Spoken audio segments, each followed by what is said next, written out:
زه خو دې خبرې ته حیران یم چې یو کس په بل باندې څنګه بد نظر واچوي او هغه له مالی او جسماني نقصان ورکړي. یو ناکام او حاسد انسان سره څنګه داسې جادو یا طاقت راغو چې هغه د اسبابو استعمال بغیر بل له جاني یا مالی نقصان ورکړي. د بد نظر څنګه داسې یو جادو دی چې بد خلک خو د نور خلکو په نقصان کولی شي خو ښه خلک د بدو په نقصان نشي کولی. ما خو در اوسه پرې داسې څوک کس ونه کتو چې د ظالمانو او جابرانو باندې بد نظر شو. السلام علیکم.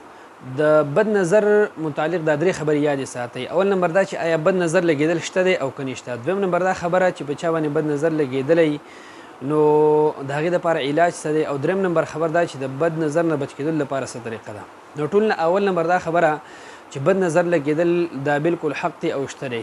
محبوب علیه الصلاة والسلام مبارک حدیث مبارک دی العین حق، او دا حدیث مبارک چې دنو په صحیح ستو کې ذکر دی د ابو هریره رضی الله تعالی عنه نه روایت دی. پیغمبر اسلام فرمایي چې بد نظر لګېدل دا حق دی، او حضور علیه السلام فرمایل چې بد نظر انسان قبر ته او اوښ کټوۍ ته رسوي.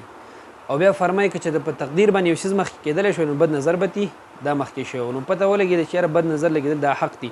او زموږ شریعت ډېرې مسلې دي چې هغه کې د انسان عقل کار نه کوي. علما فرمایي یو په هغې کې دا مسله ده چې یاره نظر لګېدل په دې کې هم د انسان عقل کار نه کوي چې یاره څنګه د یو انسان نظر په بل باندې لګي او د هغې د وجې نه هغه ناجوړه کېږي یا هغه مري. او دغه شان یوازې په انسان باندې په هر شیز باندې دا بد نظر لګېدلی شي. د حضور اسلام په زمانه کې هم داسې شوي دي. دا زما سره په لاس کې دی سنن ابن ماجه شریف، په دې کې حدیث مبارک موجود دی. او حضرت عامر رضی الله تعالی عنه د حضور اسلام صحابي دی، او د مبارک یو پیره په لاره باندې روانو نو بل یو صحابي ول د هغه سهل نوم رضی الله تعالی عنه د سهل لامبل او کمیس یې ایستلی و. نو چې کله دی ولیدلو نو د بدن مبارک ډېر زیات ښایسته و او سرمن مبارک چې دا نرمه وه. نو د عامر رضی الله عنه وفرمیل چې یاره لکه ما خو په نننۍ ورځ په شان دې ورځ نه لیدلې د نننۍ چې ما کوم ښایست لیدلی دی نو دقې شان د ښایست دی کې ما نه لیدلی. هغه خو ډېر بهترین د سهل چې دی نو ډېر بهترین وجود دی او ډېره بهترینه سرمن ده، سرمن مبارکې ده.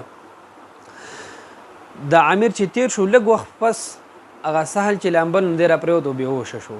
خلکو دی راواغستلو محبوب علیه الصلاة والسلام مبارک لی راوړو چې حضور دقه شانتې په سړي باندې چې دی نو نظر لګېدلی. حضور اسلام ورته تاسو څه وایئ چې یار دا چا نظره کړی دی. نو حضور علیه السلام مبارک ته د صحابه عرض وکړو چې د الله حبیبه عامر چې دی نو مخکې تیر شو هغه پې ټک وکړلو. نو حضور اسلام عامر د هغه راوغوښتلو، هغه یې راوغوښتلو او هغه ته یې وی چې اودس وکړه، اودس یې وکړلو او هغه اوبه چې دی دا اودس هغه په دې سهل باندې کم کس چې نظر کړی شو په باندې ور واچولې د هغې سره یکدم هغه ټیک ټاک شولو او برابر شولو. نو د دې دپاره یو دا خبره چې کم سړی نظر کړی شوی وي نو علامه نووي رحمه الله بیا د دې دپاره تفصیلي طریقه دا ښولې ده چې کم سړي نظر لګېدلی وي نو دا نظري کس دی به راویستلی شي او په یو خانک کې یا په یو لوښي کې به اوبه راوړی شي. دی به ترې مخکې خولې ته اوبه ور واچوي، په هغې باندې به ښه غرغړه وکړي او دا اوبه به واپس دې خانک ته ورتوی کړي یا نورو اوبو ته. بیا به د هغې نه په ښی لاس باندې اوبه راولي او دا ګس څنګلې به پرې ووینځي. او دریم نمبر بیا په ګس لاس کې اوبه راوالي او ښی څنګل به پرې ووینځي. د هغې نه پس چې دی نو بیا په ښی خپه ووینځي، ګس خپه به ووینځي، بیا به ښی زنګون ووینځي او دغه شانې بیا به ګس زنګون ووینځي. په دې طریقې سره چې دا ووینځلو نو بیا به خپل نور چې دی نو د نامه نه لاندې اندامونه دا ووینځي، په دغې اوبو کې په تنان به ووینځي او دغه باقي اوبه چې کومې دي نو دا به بیا راوالي او کم کس چې نظره کړی شوی وي نو هغه ته به یې د هغه چې دې طرف ته مخ نو د شا طرف به یې د هغه په سر باندې ور واړی. نو د دقې سره به دغه نظري کس چې کوم دی د هغه نظر به ختم کړی شي او په چا چې نظر لګېدلی دی به نظر نه مکمل روح کړی شي. نو دا خو د هغه کس دپاره طریقه وه چې یاره کم کس باندې نظر لګېدلی وي. دریم نمبر خبره دا چې یاره د نظر نه د بچ کېدلو لپاره څه طریقه. نو زمونږ د مذهب یو مشهوره فتاوی قاضي خان په هغې کې دا خبره ذکر کړې ده چې یاره بعضې خلک د ښکرې یا کوپړی چې کوم دی نو دا د بد نظر د بچ کېدلو دپاره چې دی نو په کورونو باندې لګوي یا په فصلونو کې ږدي.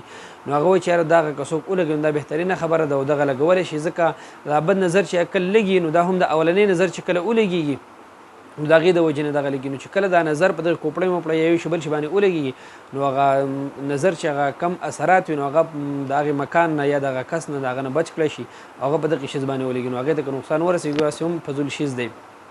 او دغه شانتې د المراسیل ابو داود رحمه الله هغې کې هم دغه خبره ذکر کړې ده بلکې پای کې دا خبره محبوب علیه السلام ته منسوب کړې ده چې یاره پیغمبر اسلام فرمایي د نظر نه بچ کېدو دپاره چې تاسو کوپړی په خپلو کورونو باندې یا په فصلونو باندې کېږدئ نو کېښودلی شئ. نو دا د نظر متعلق یو څو خبرې وي چې یاره ډېر خلک داسې دي چې هغوی د نظر نه هم مخالف دي. نو ډېرې خبرې زموږ شریعت دي چې هغه عقل زموږ نه مني خو زموږ ته چې شریعت څه وایي موږ په هغې باندې آمنا وسلمنا کولای زموږ کامل ایمان نصیب کړي. السلام علیکم ورحمة الله.